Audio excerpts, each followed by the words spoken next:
Kala Kala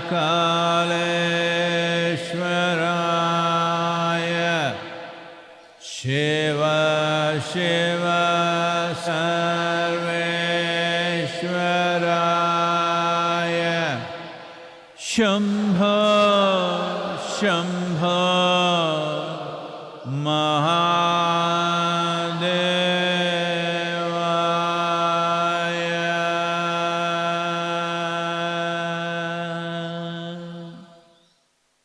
Yoga Yoga Yogeshwaraya Bhuta Bhuta Bhuteshwaraya Kala Kala Kaleshwaraya Shiva Shiva Sarveshwaraya Shambho Shambho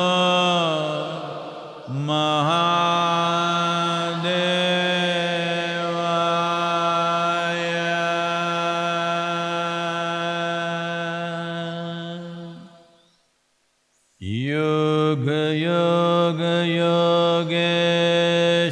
Yogeshwaraya Bhuta Bhuta Bhuteshwaraya Kala Kala Kaleshwaraya Shiva Shiva Sarveshwaraya Shambho Shambho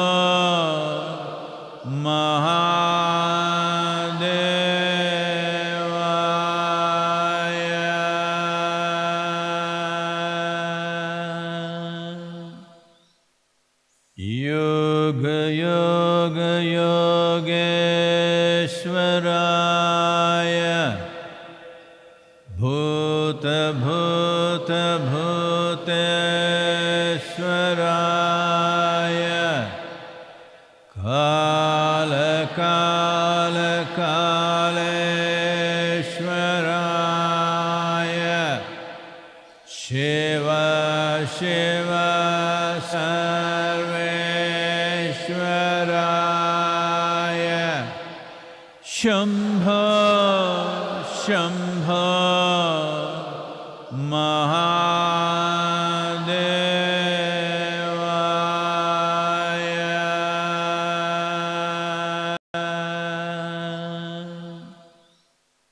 Yoga Yoga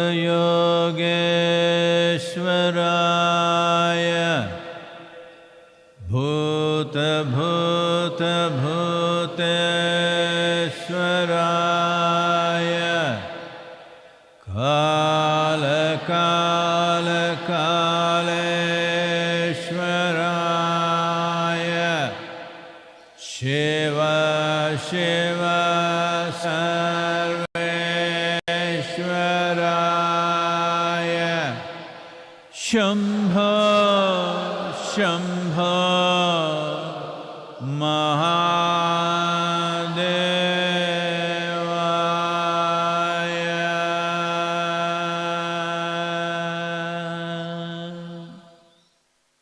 Yoga Yoga Yogeshwaraya Bhuta Bhuta Bhuteshwaraya Kala Kala Kaleshwaraya Shiva Shiva Sarveshwaraya Shambho Shambho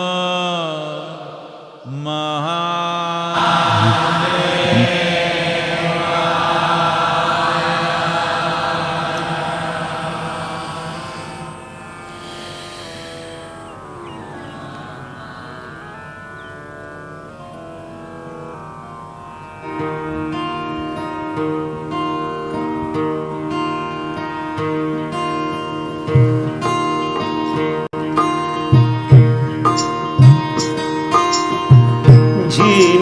रे झीनी,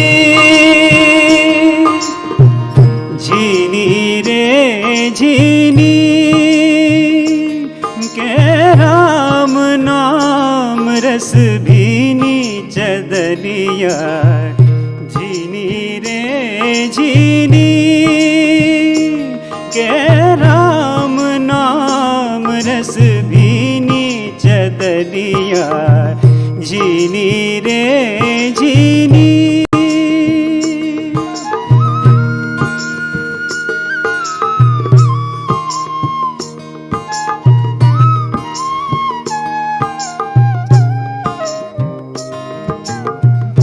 अष्टकमल का चरखा बनाया, पांच तत्व की पूनी चदरिया। पांच तत्व की पूनी, 9-10 मास बुनन को लागे।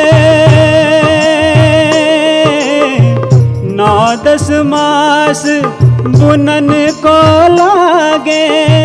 मूरख मैली कीनी चदरिया।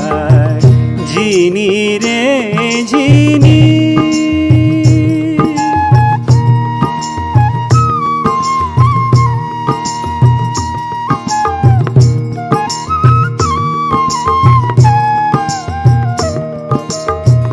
भक्त प्रहलाद सुधामा ने ओढ़ी चुनरिया। भक्त प्रहलाद सुधामा ने ओढ़ी, शुकदेव ने निर्मल कीनी चदरिया। शुकदेव ने निर्मल कीनी। दास कबीर ने ऐसी ओढ़ी।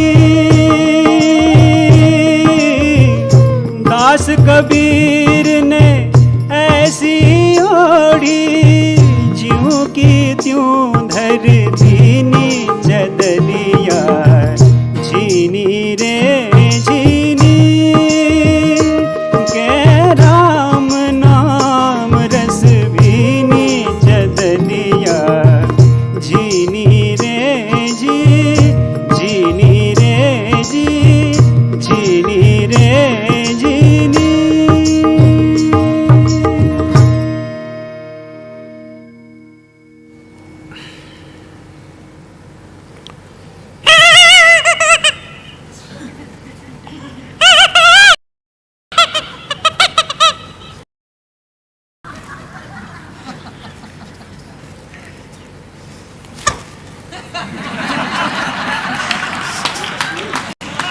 Well, last day of the Fool's month.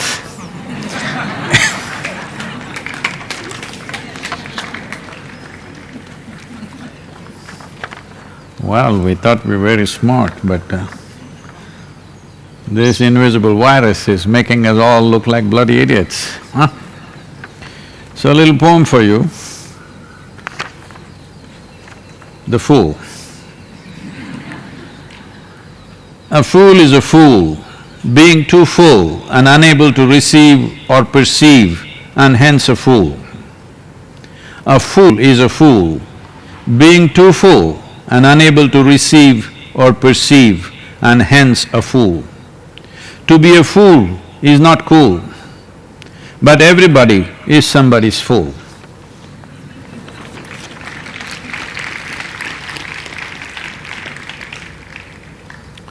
Well, everybody has to live. There is a whole month for the fools. It's getting over. We better get smart now. Well, compared to most other nations going through the works, India is doing well, very well, I would say. Considering the density of population, very well, and this partial relaxation is going to be a bit of a challenge, but this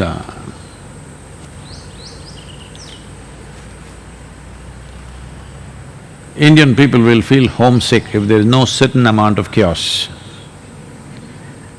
But they have been such a disciplined way. Fantastic, most of them. Of course, we have our share of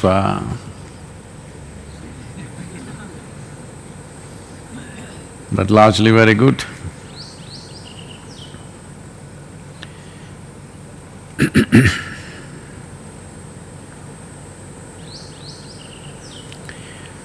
When situations like this, challenging times, whether it comes in terms of natural calamities, wars, or changes sometimes in terrain and atmosphere,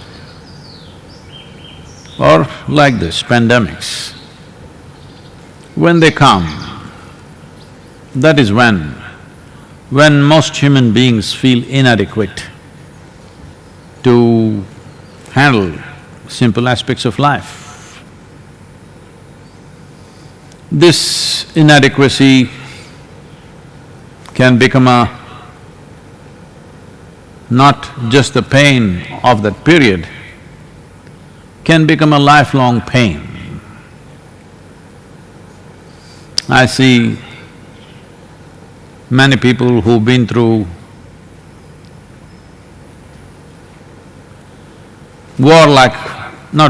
war, situations of war, where they every day lived under the threat of could be death any time. Things were exploding all around, people were falling dead all around, but somehow it didn't hit you. But after 20 years, their reaction to certain situations is still from that memory. They might not consciously remember, but they will respond with that kind of memory within them. That karma is so strong of fear and imminent mortality. And a sense of absolute helplessness, feeling totally inadequate in those situations, because anybody would be, nobody is on top of those situations.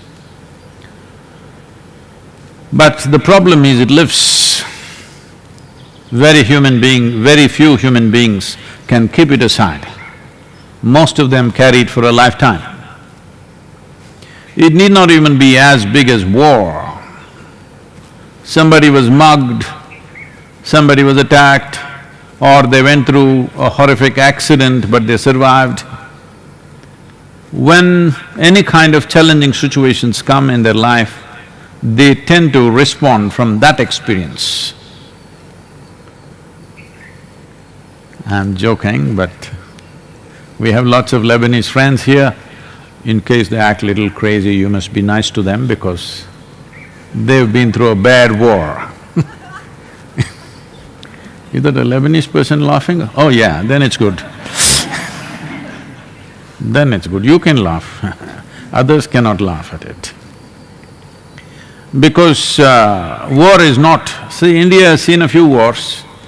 Well, Americans have seen many wars, but they always fight their wars elsewhere. For Indians, the war is fought at the border. It's not fought here in Coimbatore city. But I'm talking about a war which happened around the place where you live.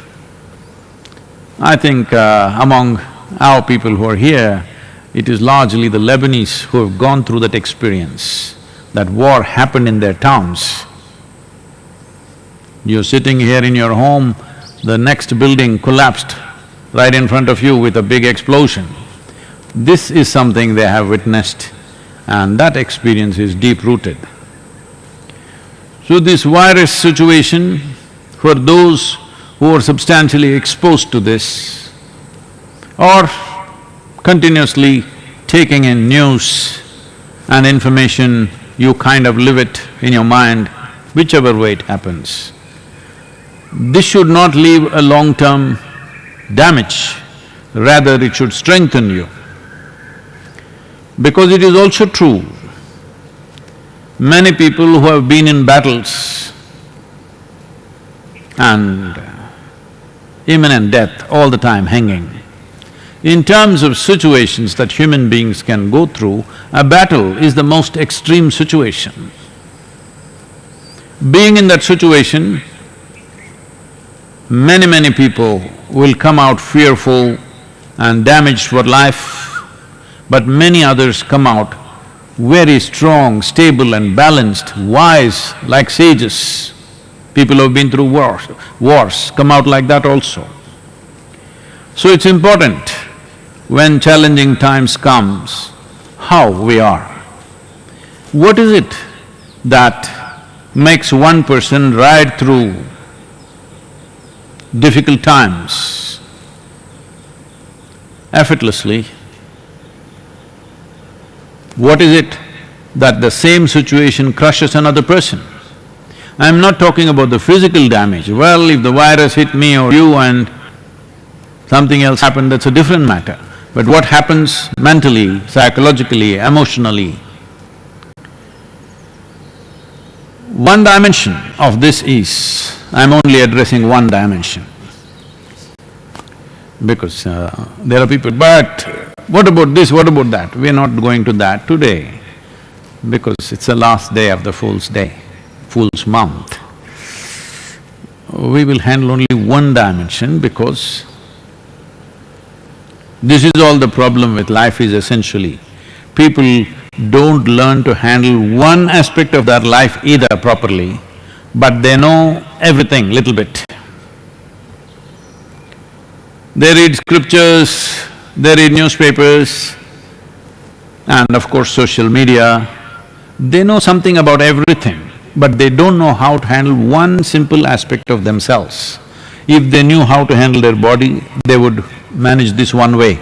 That would be your karma yoga. If you knew how to use your body to handle challenging situations, that would be one way. If you knew how to use your intellect in a challenging situation, that would be another way. If you knew how to use your emotion, that would be another way. If you knew how to use your energies, that would be a completely different dimension.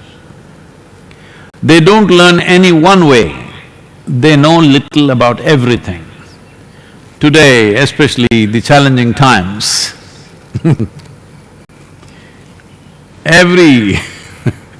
I'm not saying this with any disregard, but it is both amusing and distressing to see that just about anywhere and everywhere, everybody is propagating their own meditation. Listen to the sound of water and you're meditating. Listen to the breeze and you're meditating. I'm not saying it's not good. All I'm saying is, all this is becoming meditation. Let me put this one way. This is something everybody can do, this is something everybody has the power to do, but most people don't use it, is there is something called as your thought process, which for most people always it's overactive or out of control. This is a dimension of activity within you which can give you understanding.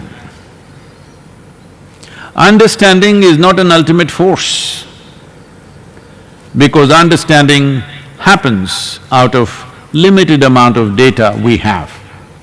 This is why our understanding of the virus is changing every day, because little more data comes, every day our understanding changes. Well, this has been the way of the entire scientific process. As more data comes, our understanding changes, as more data comes, our understanding changes. It's happening over 100 years. So understanding is not an ultimate process, but understanding, if you understand something, even in its limited possibility, even if your understanding is limited, in a way you cracked something. You cracked one aspect of it. You understood what it takes to make this tree grow well. This does not mean you figured out everything about this planet. It is just that you understood how to make this tree grow well, so you are a very successful coconut farmer and your life becomes comfortable because you understood what it takes to make a coconut tree grow at its best. Maybe many of you have no clue, you're walking under the coconut trees all the time, but probably you never looked up, nor did you sit under the coconut tree and meditate. You must try. There is many possibilities of enlightenment. Yes because each tree has minimum 60 to 70 nuts, so nut and nut, there could be a fusion. But those who are into that, maybe that they also, many of them do not know.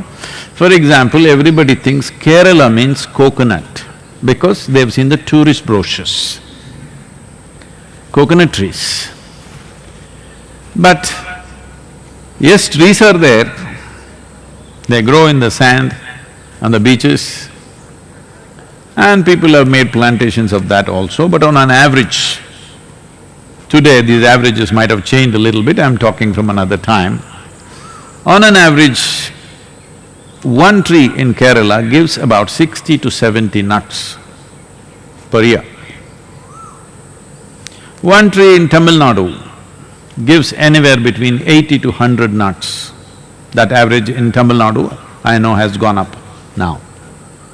One tree in Karnataka gives anywhere between 180 to 200 to 225 nuts, depending upon the farmer.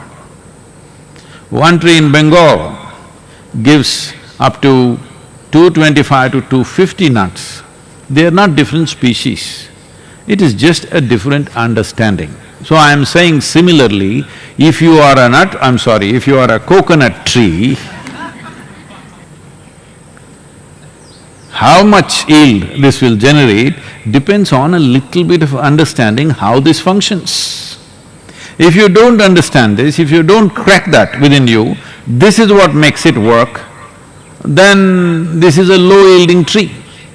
So when challenging times come, this will feel terribly inadequate.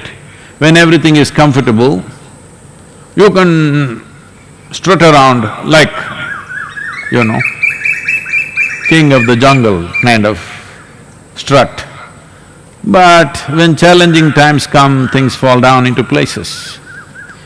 This always happens, that in many countries, right through history, this happens. When really challenging situations come, leadership changes just like that, without even a word being said, simply because those who are there as leaders, because of social selection, will sink, those who are competent will rise.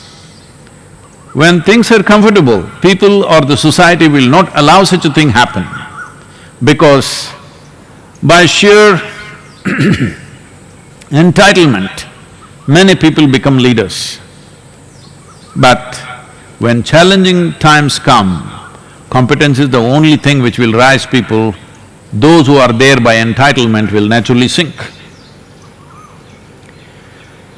So what is it that you can do within yourself? One important thing is, whenever you can't figure out something for what it is, right now, we don't know exactly what this virus is, bits and pieces of information coming. We thought initially we will only cough, dry cough only. If you have little phlegm, that's not it. Then they said, no, you may sneeze, that means something will come out. Then they said, you may not cough, sneeze, nothing, but you may still have it. Now they're saying, your liver could be going bad, your heart could be going bad, your brain could be going bad, that is if it's still intact. Now they said, only infants below 1 year of age and the older generation of people will be affected, youth need not bother. Then they said, no, youth will also have to bother, it'll get you if you have this and this. That this and this covers almost the entire thing of life. Then they said, no, children no problem, children have immunity.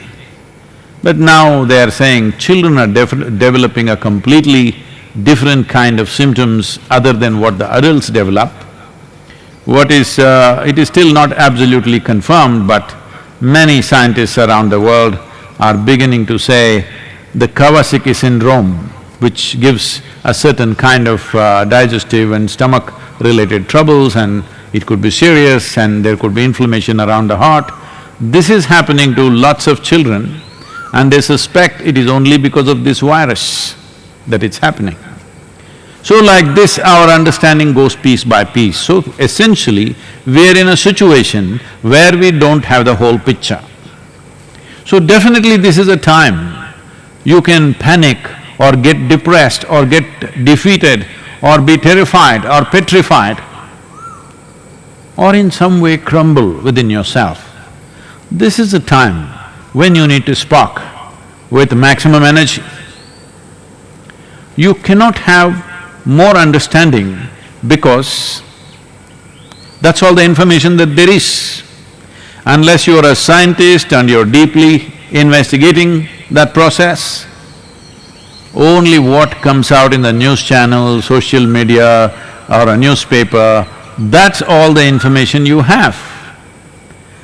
And you know, on the social media there are a whole lot of clowns who stretch the month of April for all the 12 months, who are always having some pleasure in giving all the wrong information. They take great pleasure in misleading people. There are people. So, definitely, not just you and me, even those who are on the job studying, they also don't have a full picture. Now they said this is one virus, now they're saying the 10 varieties. Now you're fighting a Ravana. So, when there is no understanding and then there is no room for understanding better than somebody else, well, with the same data, some people may have a little better understanding than the others, but still there is no room to extend your understanding beyond that because data is limited. One thing that needs to happen within you is, you must be bursting with energy. If you're bursting with effervescent levels of energy within you, then even if you have no intellectual understanding, your system and even yourself, even in your conscious action, you will do all the right things without even knowing why you're doing it. Because as your brain or your intellect is intelligent, so is body intelligent. Every cell in the body is intelligent. So is your energy, so is your emotion. They have their own levels of intelligence. And energy is the fundamental intelligence. It is making everything happen. If you keep it at a certain level of buoyancy and effervescence, then the chances of you doing wrong things doesn't arise. When I say wrong things, it does not about the virus, this is about you. I'm sure you are not interested in the virus or you are not a student of virology that you want to know about every virus in the universe. You are only interested because it could affect you. So your interest is this. Because your interest is this, the fundamental aspect of your life being the life energies, if you fire it up in a big way, then you will see the system will function in a certain way without even thinking about it. You will do the right things with your system. When you do the right things with your system, you will do the right things in the surrounding atmosphere also. But if you're only going by data at a time like this, because anyway we have limited data, this happened. At one time, Shankaran Pillai was a single parent. He had a small baby and wife. And he got very worried because the child was losing weight. Then he took the child to the doctor and he told the doctor, "Doctor, my child is losing weight drastically, by day, child is losing weight. I'm giving enough sunlight, air, water." The doctor asked, "But what kind of food do you give him?" "Oh my God, I knew I missed something."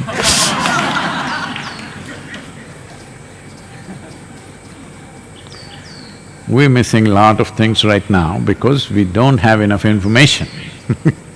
So one best thing we can do is to keep the energies effervescent.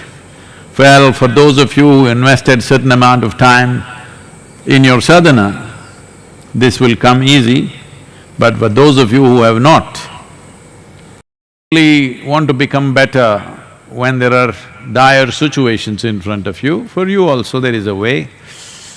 I think Simha Kriya is out there in the form of an app, is it? Where is it? It's on the videos, Sadhguru. It's on the? On the YouTube video. Okay, it's on the it's on the YouTube, it's called Simha Kriya.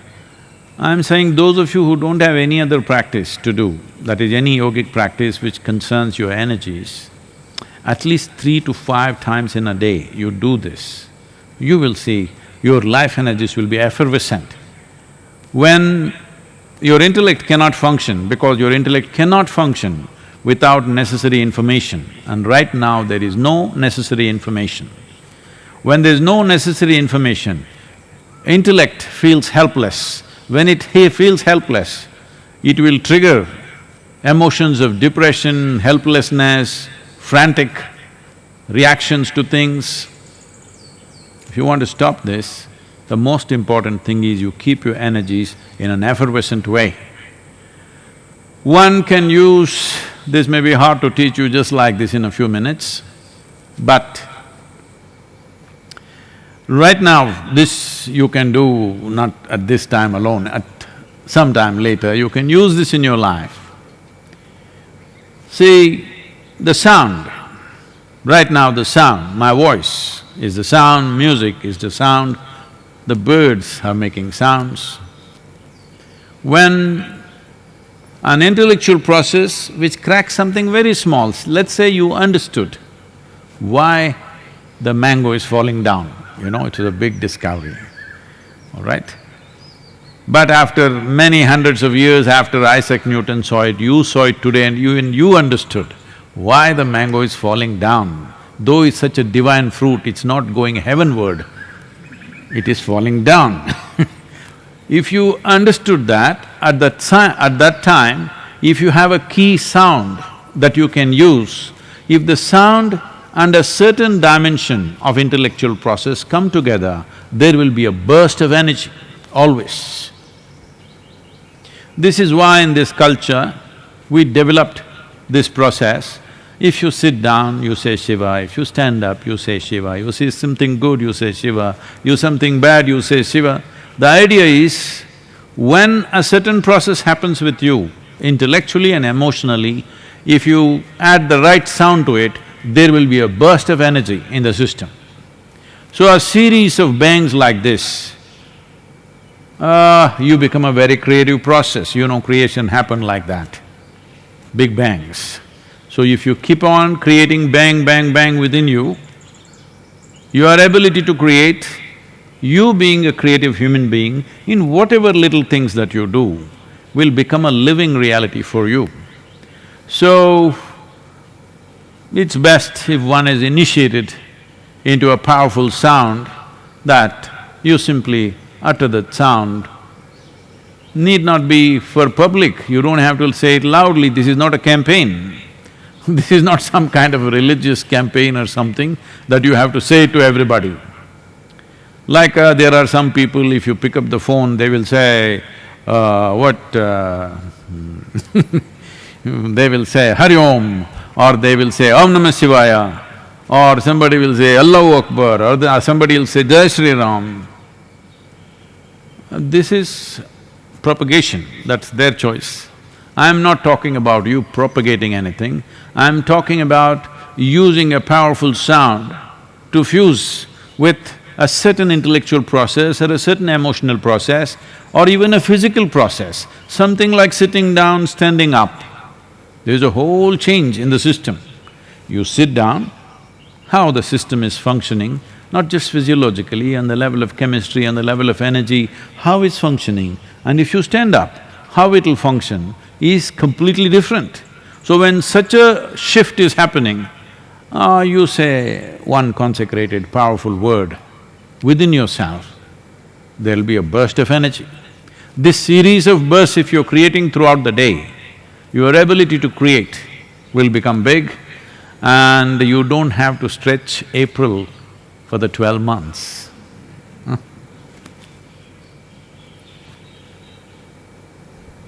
This question is from Vasini. If one has a deep yearning for nothingness and one is doing all the sadhanas and becoming emptier each day, but the experience still has not happened, what is one to do, Sadhguru? Emptiness does not come in installments.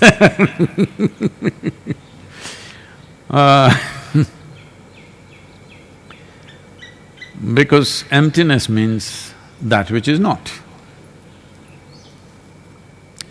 Why emptiness is? Because fullness, there is no such thing, it's just a word.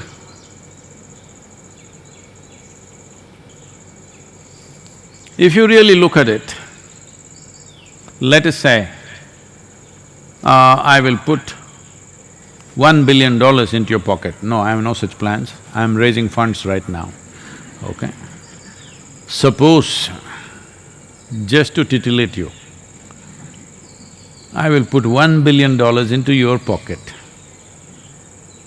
It feels very full for one day, but then you see her walking with $10 billion, you have? Then suddenly your pocket feels empty with $1 billion. Then let's say we'll put another 9 for you, you have $10 billion. Then he is walking with $100 billion, suddenly it again feels empty. So your pocket can never be full, no matter how much we put. We'll take your head. When you passed your first standard, you felt like, what's there more to know in this world? You know? Then they told you there's a goddamn second standard. And you went through this, then they told you 10th standard is public exam, that's it. If you do that, this is your parents went on telling you, this is the key aspect of your life, 10th standard is very crucial, you believed.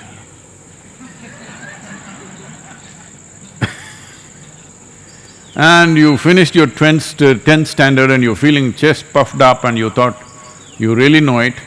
Then the next day they started bothering you, which college will you join, which college will you join? What college? I thought number 10 I reached. Perfect number champion number, but no good. Like this at every point. So, how much ever we put into your head will never become full. Well, initially you just fell in love with only one person. Then when you fall in love with one person, she produces 1 or 2 or 3. Then you fell in love with all of them. But then they produce grandchildren like this. That also you loved, actually more than this one. So your heart also cannot become full. You go in a constipated installments, that's different. If you fall in love with everything in the universe, still it is not full, still it is capable of taking more. So your pocket cannot become full, your head cannot become full, your heart cannot become full. So fullness is an illusion that you chase. There is no such thing. But emptiness is possible. What is empty is never partially empty. Fullness is always partial. Emptiness is always total. When something is empty, it is absolutely empty. So you don't do that in installments. If you try to do it in installments, then you you will never catch emptiness because you cannot catch emptiness. This happened one day. A lady was having a neighboring woman, another lady from the neighborhood who is also about her same age. Both of them have children. So of course she wanted to, boast a little bit. She said, we bought a few liters of olive oil and we soaked our baby in this olive oil. Then the other lady asked, really? It must be very expensive, but his skin quality must have really changed. Then the man in the house came out and said, I don't know about that, we've not been able to catch him till now.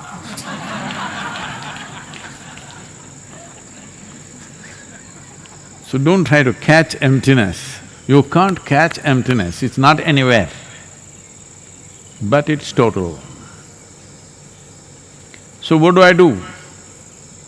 How do I empty myself? You understand this, if I take a bucket, I can empty it by throwing a mug after mug out. If I take a well, I can take buckets and buckets and buckets and empty it. Well, that is not the way it happens. You become empty not because you have nothing. You become empty because you're dispossessed.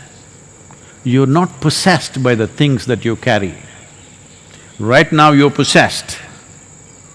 Your money, your home, your relationships, your God, your religion, your philosophies, your love affairs,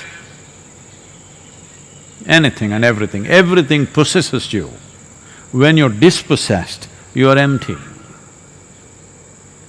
So this is the purpose of sitting with eyes closed, not praying to somebody, not calling out some god, not something, just cut off, lock down. This is, all over the world. The governments are now initiating you into a spiritual process so that you're not possessed by what is around you, you're simply all by yourself.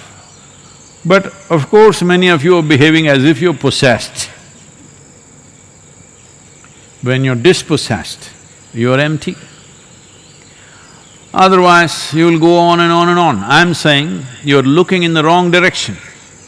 You're looking at a few tidbits that you have gathered in your life. Yes, that's all you gathered. And thinking, if I leave one, I will become empty, okay, I lift one more, I'll become empty. People go to Kashi. It's a tradition that in ancient times they said when you go to Kashi, you must become dispossessed. There's nothing more. Every day you see hundreds of bodies burning there, you sit there for a few days or few months. When you come back, you're dispossessed, you are not entangled with anything. Then people made it little more, you must leave some money and come, you must leave something else and come. These days they leave only pavakai and come, the bitter gourd. Anyway, they were not eating it. So that one they will leave it and come, you must leave something and come. So I left bitter gourd because I don't like it anyway. That is not the way to leave it, because you are aiming at the wrong target. Even if you shoot it, not going to go away. This happened. One day, Shankaran Pillai was newly married. So he made it a point when he's coming back from his office, he always stopped in a restaurant and made sure he ate reasonably well and then came home. Because home was an experiment still. So he came home and his wife was… as soon as he came home, she opened the door, she hugged him and cried bitterly. He asked, "What happened?" She said, "Just for you, I went through so much… from morning I've been online, taking instructions from a cooking, instructor, and I made chicken biryani for you.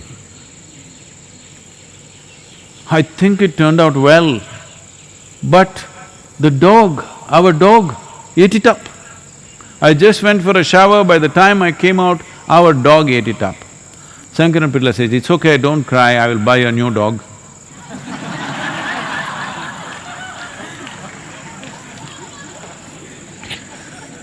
So, what's her name? Vasini. Huh? Vasini. Vasini. If you want to become empty, what is needed is to get dispossessed. There are methods for that, how to do it. Don't try to empty one thing after another, it'll take even if you go for 1,000,000 years, you will always be finding something new because how you gather it, you never know. You can get rid of this, you can get rid of that, but you keep on gathering other kind of things. So don't go that way, there are proper methods. You should get initiated into something which will work. Anyway, today, as a part of the work that's happening in the villages, our volunteers are doing a fantastic job, and I see that the local officials, the police and the village, the farmers, everybody in huge appreciation of the Isha volunteers with the discipline and the commitment and the focus and the competence with which they are doing what they're doing is being hugely appreciated. Most important thing is, over 260 farmers have joined the movement now, and they are also working along with us, providing free vegetables, free inputs and everything. But at the same time, after this has become a success, now many people, migrant workers who are stuck in various other areas, they are all coming here now because the food is good and they're being taken care of well, and there is also emergency beds are there in case of any infections and things like that, so a lot of them are moving in. I think right now we are from today or from tomorrow onwards, we are servicing over 12,000 people daily with food. So as usual, I'm asking for more money, and anyway, the painting was put up for an auction. I think all of you should be aware of it. What is the last number? 2.75 crore. Okay. So, very generous of them. They are not paying for the artwork, they are paying for the beat the virus service that our volunteers are doing. Not for one moment am I assuming they're paying for the artwork. And I truly appreciate your generosity. It's right now at 275, still there is a few hours, about 4 hours I think left, 4+ hours. 5 hours. Okay, about 5 hours left, that is till midnight, there is time. For whatever price it goes to, you will be supporting our volunteers to serve better and more people. Unfortunately, the red zones, the lockdown most probably gets extended beyond May 3rd, at least till 15th probably, or maybe end of the month. And Coimbatore district is right now a red zone. So, we may have to carry this on for next 2 to 3 months probably, this food distribution. Even if the lockdown goes away, before they find employment and be able to stand on their own feet, it may take anywhere between 60 to 90 days. So, we need your support, thank you very much.